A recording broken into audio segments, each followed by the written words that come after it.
The Lord be with you. and with your spirit. Holy Gospel according to St. Mark. Glory to you, O Lord. The apostles returned and reported to Jesus all they had done and taught. Then he said to them, "Go off by yourself to a remote place and have some rest." For there were so many people coming and going that the apostles had no time even to eat. And they went away in a boat to a secluded area by themselves. But people saw them leaving, and many could guess where they were going. So from all the towns they hurried there on foot, arriving ahead of them. As Jesus went ashore, he saw a large crowd, and he had compassion on them, for they were like sheep without a shepherd. And he began a long teaching session with them. The Gospel of the Lord. Praise to you, Lord Jesus Christ.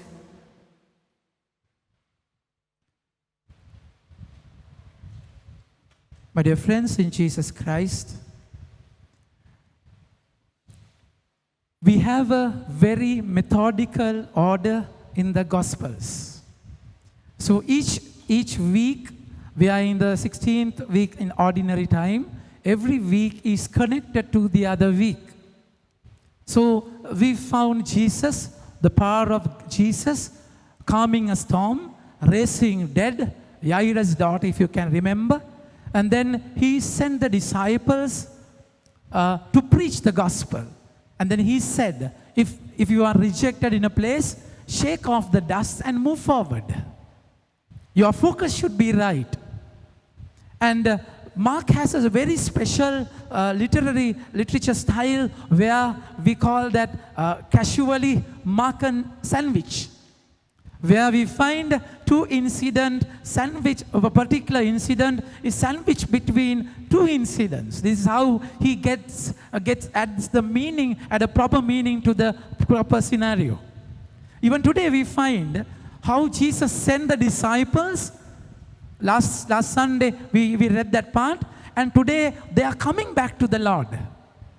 So this incident, and in between we find the persecution of John the Baptist.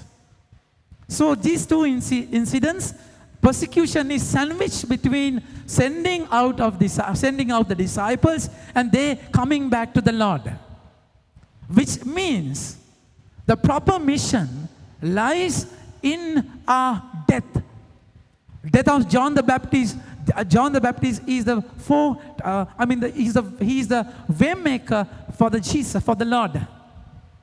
So he dying means Lord has to die after him. So death of Jesus will come to bring everything into culmination, the proper meaning of itself.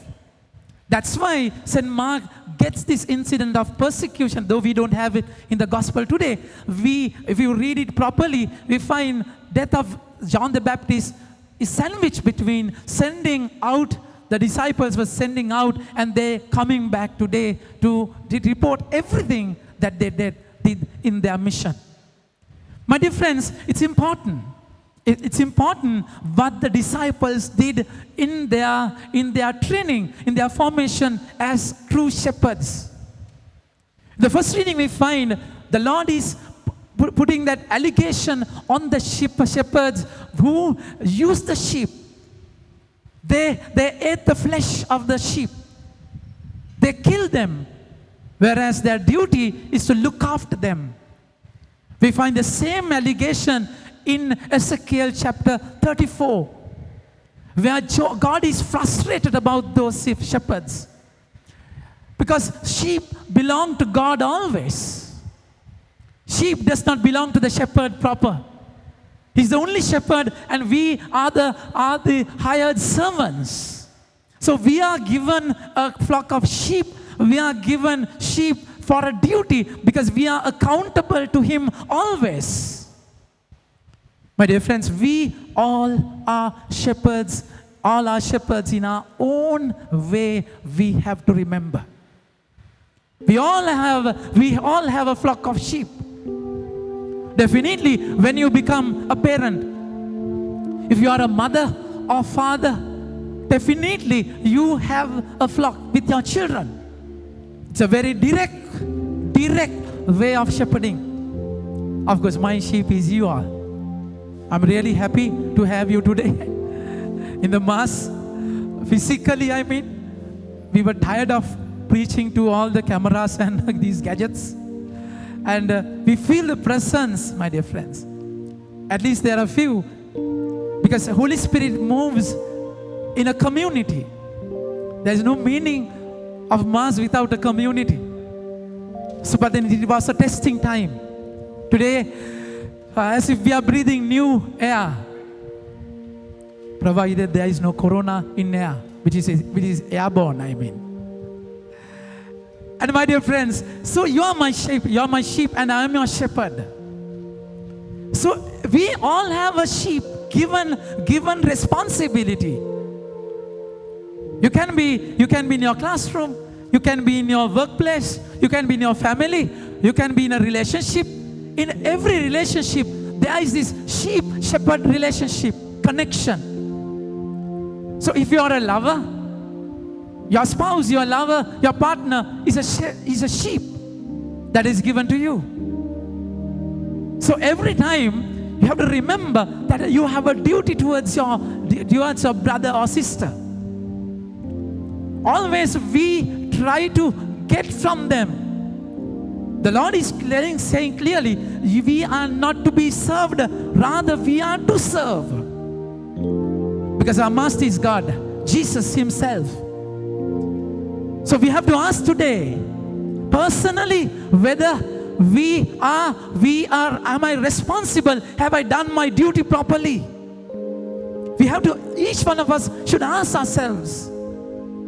Because easily we can go off the track. It can happen to us. It can happen to you. It can happen to me. It can happen to all of us. My dear friends. Because sin is hamartia. Can we all repeat? Hamartia. What? Yeah, hamartia with the mask and all that. Can't hear. Hamartia. Hamartia is missing the focus. You know, devil is a distractor, tempter. Always he works overtime to get you out of the track. So you are given a responsibility to shepherd your flock. So is God happy with you? Can I be happy with my duty? Have I done my duty properly? It's a big question mark, isn't it? So that's why it's important that we check and recheck always. We can't be just working. We become workaholic and just be happy that we do a lot of work. Our success is not the criterion to check whether we are in the right track. Fruits are not the criterion. My dear friends, connection is the criterion. So you have to be worried about your connection, whether you are doing it properly. That's why the Lord is saying, if you are not connected to the vine like a branch, you can do nothing by yourself without the connection. So He will prune the fruit-bearing branches. Pruning is what? You keep the branch close to the vine. Because the creeper, if he creeps far away from the branch, it loses the taste of the grapes. So the landowner, it's important to prune it so that it is closer to the vine. So it's important what the disciples did today. Of course, they were sent out.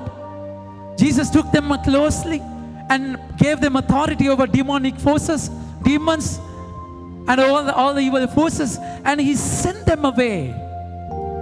And now they come back. come back. It's always a going away and coming back. We have to have this connection always. And see what they do. The apostles returned and reported to Jesus all they had done and taught. It's an evaluation, rechecking of yourself, whether am I in the right track. In every night before you go to bed, if you can do this, go to Jesus, have a small examination of conscience. Ask yourself, ask the Holy Spirit to lead you, show my areas where I have fallen apart, gone wrong, mistakes. Ask the Spirit to show you. Recheck, other than going away without any direction.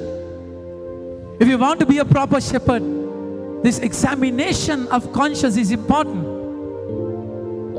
my dear friends, because it's dangerous if you mislead your sheep because they don't belong to you. In John chapter 21 verse 15, when Jesus appeared to Peter and asked, Peter, do you love me more than others do? Peter says, yes, Lord, you know that I love you. Then Jesus says, feed my lamb. Feed my lamb. It's not Peter's lamb. It's Jesus' lamb. They are lamb. If you want to be a proper shepherd, Pope Francis beautifully says, our Holy Father beautifully says, that we have to bear the stink of the sheep, the smell of the sheep, because they are prone to sin, they are prone to weakness, they are fragile, frail. You have to take care of them. You can't expect anything from the sheep because you are the shepherd. That's why Jesus is asking, Peter, do you love me more than others do? Because this is my sheep, not yours. You can't play havoc with them. You can't just use them. You can't just self-project things into them. No, you don't have any right to do that. You are here to take care of them. If you have failed to do that, if you are tired of that, your fatigue has blocked you, just go to Him and refresh yourself. It's important. My dear friends, it's beautiful today gospel. Jesus is asking them. Then He said to them, go off by yourself to a remote place and have some rest. Jesus is saying, let's have intimacy. You and I movement. We have to have that. Of course, the world is always in need. People in numbers, empty numbers of people will come. Always the world is in need. World is in a rat race. But you have to have your resting place with Him because He's your hiding place. You have to have your intimacy with Him. It's important. Once there was this competition. So these two workers, they challenge each other. The whole village got around. They were woodcutters. So they said, whole day we are going to cut wood. Okay, we'll say at the end of the day, who's going to win? Who has the biggest bundle will be the winner. So they started, blow the whistle, started the competition. The people were waiting. One worker, he used to work without any ceasing, without any break. He was working like anything. But the other person, he worked for 1 hour, rest for 15 minutes. Work for 1 hour. Then that 15 minutes, he was resting. The other worker looked at him and smiled sarcastically. And people was thinking, what? Come on, you're resting. That person is cutting like anything. But then he knew what he was doing. It was the end of the day. They counted all the logs they cut. To their amazement, the one who worked without any break was defeated by the one who had a break and worked. The people were amazed and asked, okay friend, what happened? What is the reason? Then he said, you don't know what I did when I was resting. My resting was not a resting proper. That resting, in my rest, I sharpened my axe. I sharpened my axe. That was my resting. That was my secret. My dear friends, you can't just be in that rat race. Work won't help. You have to have a resting place with Jesus. Resting means not lethargic, not wasting your time. No, be with the Lord. It's not sleeping. It's not that rest. Of course, you need that rest. But then more than that rest, you have to break your rest to be at the feet of the Lord. Be with Him, to rest with the Lord. You have to break your leisure time. You have to sacrifice. Sometimes you have to steal for time to be with Jesus. It is paramount important. It is of great importance, because without which you are a nobody. You can go off track like anything. My dear friends, you had a good rest, isn't it? Few months, lockdown. Did you really rest? Most of us are restless, I think. Family problems, lot of calls, counseling, and youth, they have gone mad. Video games, and they are addicted to phones. We don't know how to rest. It could have been a beautiful retreat, isn't it? The whole world was locked down. You could have had an amazing time with Jesus. You could have read the whole Bible, listen to worships, and be with the Lord, meditate. The world does not know the proper rest. We think work has become a cover-up. The Lord is saying, come with me to a desert place. My dear friends, it's important to know the Bible properly. This desert place in Greek is Eremos Topos. Eremos Topos. Eremos Topos means a desert place. Of course, this is not a geographically defined place. It's more theological. Because if you know the Bible, if you understand it properly, desert is the place where they had the intimacy with God. John the Baptist, sooner he got the calling, he went to the desert. Jesus went to the desert. This Eremos Topos, the word is used in Mark chapter 1 verse 12. Spirit of the Lord took Jesus to the desert. That is Eremos Topos. And also in Mark chapter 1:35, he was in a desert, lonely place. That's the same word is used by Mark, Eremos Topos. We have to have that desert, that intimacy. That desert is a place where you don't have a tamasha, you don't have any distraction. It's a completely deep spiritual honeymoon with the Lord. You become one with Him. You rest with Him. You'll hear His voice. Get your direction properly. You sharpen your life. You refocus your life again. Of course, they were fighting for time. People were coming in numbers because people were in dire strait. They were in need. People would come always. But Jesus make it a point that however He wants to be with my disciples. It's not always serving, to be with my disciples, because He wants to teach them how to be a proper shepherd. He wants to teach you also. Are you ready to be with Him, my dear friends? Without which you are completely lost. Today the Lord is saying, people were coming. So what they do? They went away in the boat to a secluded area by themselves. So boat is a place where people can't get into the boat, and it's on a ship. So they had the time. They stole time for themselves with a boat. So nobody could come.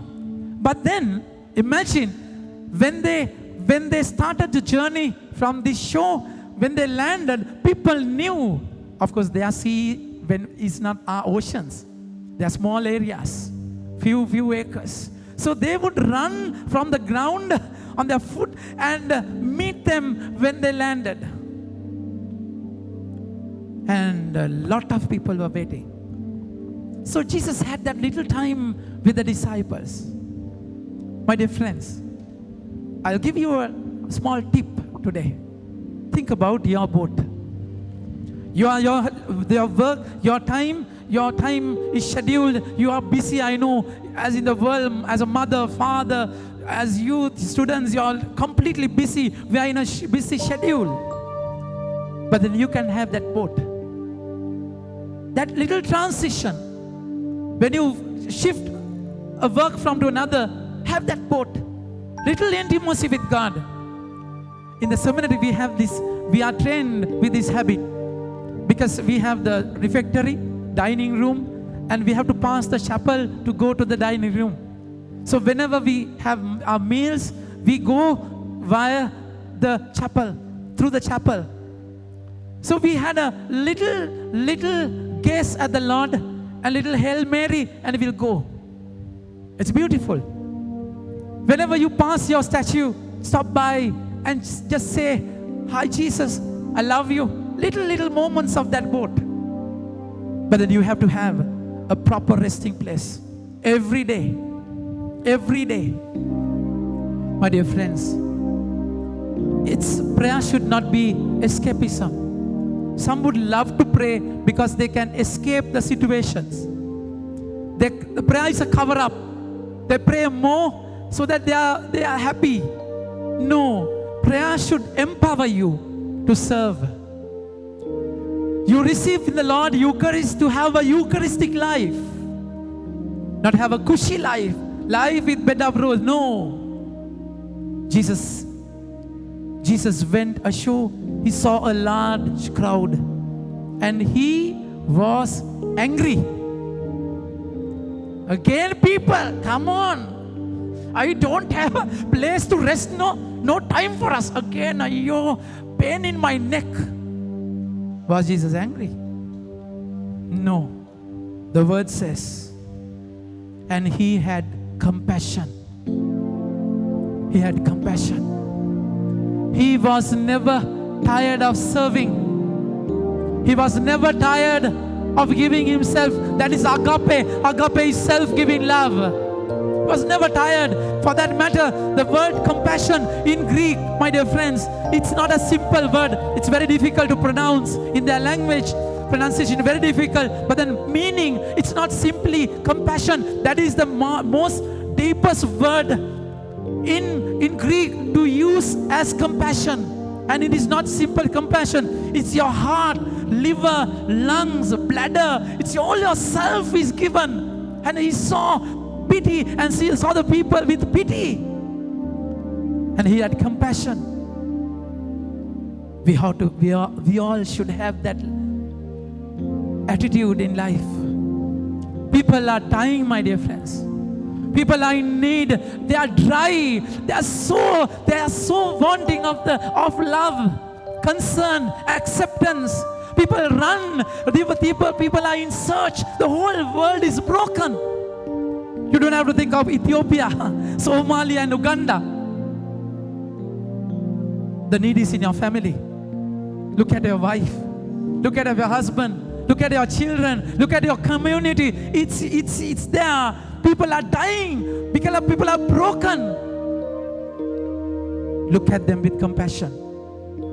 Jesus is teaching you today. Look at them with compassion. Because why? They were like sheep without a shepherd. My dear friends, the moment you lose track of your life, the moment you lose the voice of God, you are done. You are done. Think about yourself. Jesus is looking at you with compassion, with a lot of love, because you are lost. You have lost the track. Because that's why you beg for love. You have been used by people. You have been raped by people. That's why you are molested by people. That's exactly why. Because you have lost the direction. That's why in the book of Psalms, Psalm number 23, we see He's a good shepherd. He's my loving shepherd. He will never, there's nothing I shall want as long as He's my shepherd. He will guide me through dangerous valleys, dangerous incidents. But then because He's there, I fear not. My dear friends, He loves you because He heals you as a shepherd to become a sheep. And that sheep, one day you are called to become a shepherd, to bear the stink of the sheep. Look at them with compassion. For that, you have to learn from Him. You have to rest with Him. You have to go to that desert place, Eromus Topus. You have to go there, learn from that. You have to deal all your wounds, all your emptiness with Him, your fatigue, your tiredness with Him. Rest with Him, because He will love you like anything. And then when you experience His love, He will give you a mission. Feed my lamb, feed my sheep. That's the mission, my dear friends. So if you have fallen apart, if you have fallen short of that calling, say sorry. He's a loving shepherd. He will teach you with the staff and rod. He will punish you. He will punish you with love. He will correct you. For anything, you have to rest with Him. And then after that rest, it is sharpening of your life. It is a clearance of your life that you come out to love the sheep which you are given. So let's go to Him. It's important to have that desert experience with Him, intimacy of God, and to hear Him, hear His voice, get the direction to direct your people, your family, every loved, your near and dear one in His calling, my dear friends.